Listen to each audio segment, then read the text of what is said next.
నేను మాట్లాడుతున్న ఎంతవరకు వాస్తవ రూపం దాలుస్తుంది. నేను పడికట్టు పదాలతో మాట్లాడే రాజకీయ నాయకుడు నేను కాదు, నాకు తెలియదు. నేను ప్రేమగా మాట్లాడుతాను, గుండెల్లోంచి మాట్లాడుతాను. నాకు రెండు మాటలు నాకు తెలియదు. గొడవ పెట్టుకున్నా ప్రేమించిన ఒకటిలాగా ఉంటుంది. గొడవ పెట్టుకుంటే శత్రువు అనుకుని గొడవ పెట్టుకుంటాను, మళ్ళీ వెనక్కి వెళ్ళను. ప్రేమించిన నా ఇంట్లో వాడిని కూడా ప్రేమిస్తాను. సో నేను మీకోసం నేను ఉన్నాను ఇక్కడ. చాలామంది మాట్లాడుతున్నారు ఈ మధ్యన విప్లవాలు వచ్చేస్తాయి, నేపాల్ తరహాలో, శ్రీలంక తరహాలో, బంగ్లాదేశ్ తరహాలో యువత రోడ్ల మీదకి వస్తారు, గొడవ చేస్తాను. ఈ దేశంలో చాలామంది కలలు కంటా ఉన్నారు. అలా చెయ్యాలి అంటే, అలా గొడవలు రావాలి అంటే అది ఎన్డీఏ ప్రభుత్వం కాదు, గత ప్రభుత్వం కనుక ఇంకొక సంవత్సరం ఉంటే ఖచ్చితంగా ప్రజలు రోడ్ల మీదకి వస్తారు. అలాంటి తిరుగుబాట్లు నడపడానికి మేము ఎప్పుడు సిద్ధంగా ఉండాం. అదృష్టవశాత్తు మన ప్రజాస్వామ్యం చాలా బలమైంది, మీ నిర్ణయం అమూల్యమైంది. కాబట్టి గొడవలు లేకుండా ఒక్క ఓటు అనే ఒక ఆయుధంతో మొత్తం ప్రభుత్వాన్ని మార్చేశారు మీరు. ఇప్పుడు మన ముందున్న బాధ్యత ఏంటి? మా ముందున్న బాధ్యత, నేను మీ భవిష్యత్తు కోసం ఆలోచిస్తున్నా.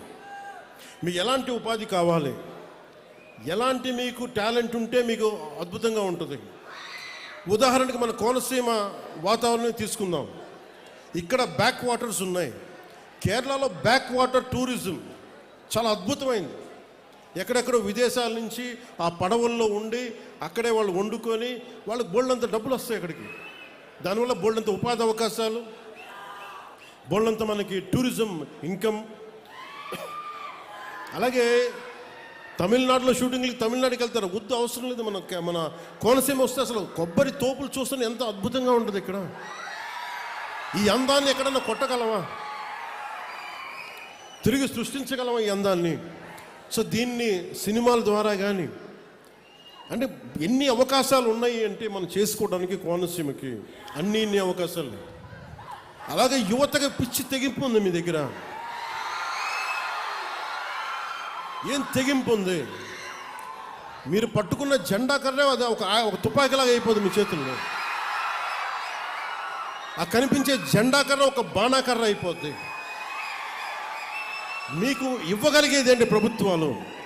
మీ భవిష్యత్తు కోసం మీకు ఎలాంటి మీకు స్కిల్స్ ఇవ్వాలి?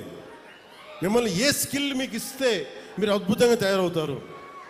అంతేగాని కూర్చోబెట్టి, నేను కోరుకుంటున్నది ఒకటే, ఒక దేశం తాలూకు నిజమైన డెవలప్మెంట్ ఎప్పుడంటే వెల్ఫేర్ స్కీమ్స్ తగ్గి ఉపాధి అవకాశాలు పెంచగలిగితే ఆ దేశం నిజమైన అభివృద్ధిలోకి వెళ్తుంది.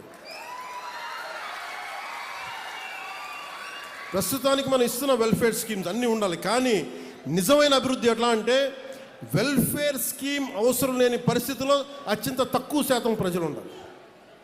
ఎక్కువ శాతం ప్రజలు వాళ్ళ స్వయం శక్తి మీద, వాళ్ళ కాళ్ళ మీద వాళ్ళు నిలబడగలిగే సత్తాని ప్రభుత్వాలు కానీ పాలసీలు, పబ్లిక్ పాలసీల ద్వారా కానీ తీసుకురాగలిగితే అది నిజమైన అభివృద్ధి. నారా చంద్రబాబు నాయుడు గారి నాయకత్వంలోని కూటమి ప్రభుత్వం, ప్రధానమంత్రి గారి నాయకత్వంలోని కూటమి ప్రభుత్వం ఆ దిశగానే ఆలోచిస్తూ ఉంది.